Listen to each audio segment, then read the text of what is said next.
first half of this topic of side roads was having a look at the dangers posed by a vehicle entering into the side road. Now in the latter half, we're having a look at the dangers posed when vehicles exit the side road into the main lanes. Just a reminder, it's always best to follow the course from the website, because then you can do it in a sequential manner, and you'll also have available to you, in addition to the videos, the YouTube videos, which you can watch in full screen, you'll also be able to have a look at the extra or the additional information that's contained within the web page itself. To start off with, we're having a look at the subsection of blocking. Let's have a look at the animation and then we'll discuss a few points.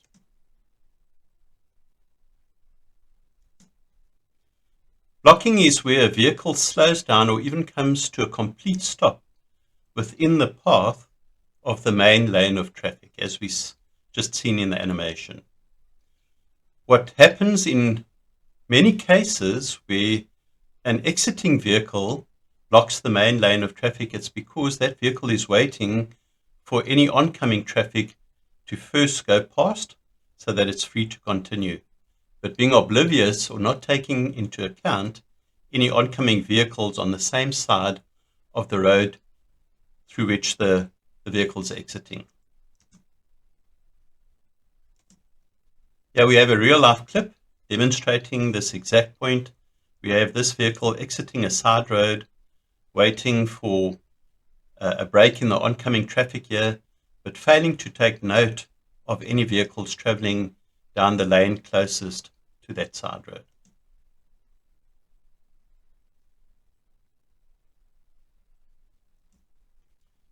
Not sure what this driver was thinking. You will have noticed that he had straddled both lanes. So not only did he stop within the road, but now actually blocked both lanes of traffic. And I don't know why he had not proceeded. The truck had actually slowed down or come to a stop in order to give him that break to go ahead, yet he still hesitated, and this is the end result.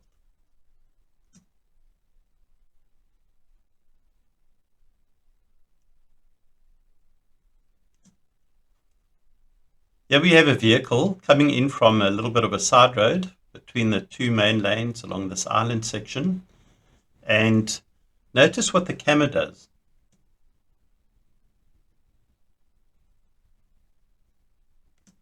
At this point, instead of slowing down, because this vehicle is obviously waiting for the oncoming traffic to pass so that he's free to cut across, instead of slowing down, allowing him that opportunity, the camera now suddenly changes lane.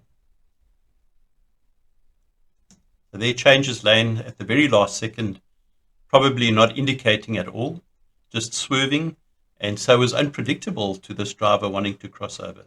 The driver should have waited in the first place until all the lanes were clear before going ahead, but the camera was also at fault in not slowing down, giving him the opportunity, and then suddenly at the last second changing lane and making his path or his course of travel unpredictable.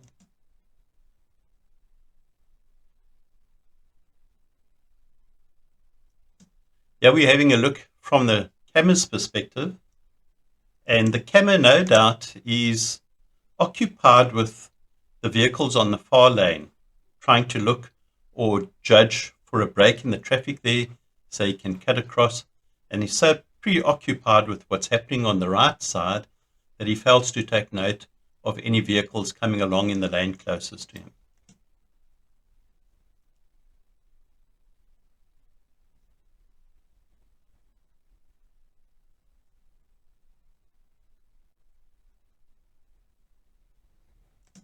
This clip is a little bit similar to the previous clip, excepting we can see that the lane of vehicles is quite packed.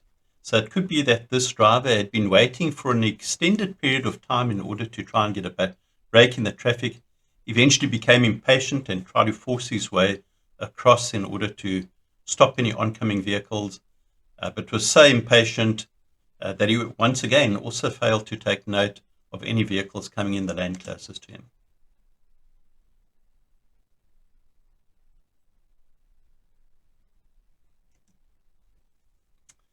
In this next clip, we'll have a look at what a driver does and then discuss why it's exactly the wrong option that he had taken in exiting from the side road.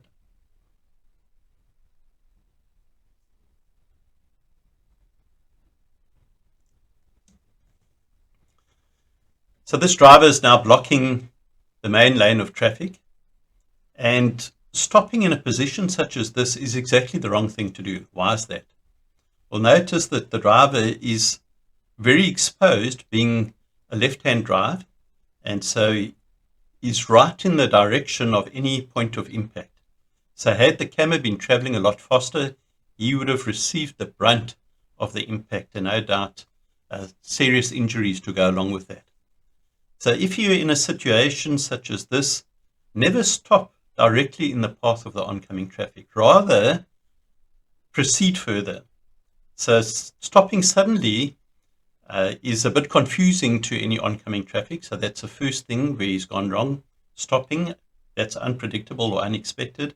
Secondly, if there is going to be impact, so if the camera was traveling at a far higher speed, it's better for him to have proceeded a little bit further so that at least if there is contact with his vehicle that is towards the back of the vehicle, he's not directly in the path of the impact.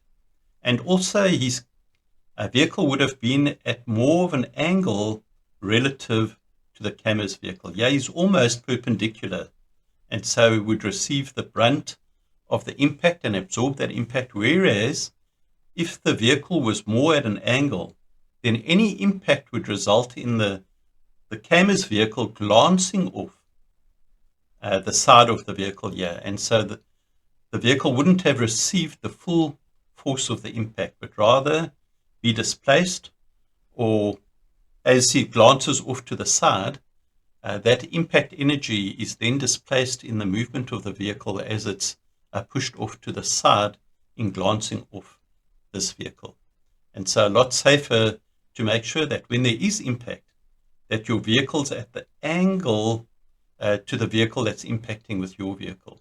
So never at right angles, because right angles means full absorption of the force of the impact, whereas at more of an acute or an obtuse angle, it would mean that there's more of the energy that's dissipated in a vehicle glancing off at an angle to your vehicle.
Please like, subscribe, and get notified.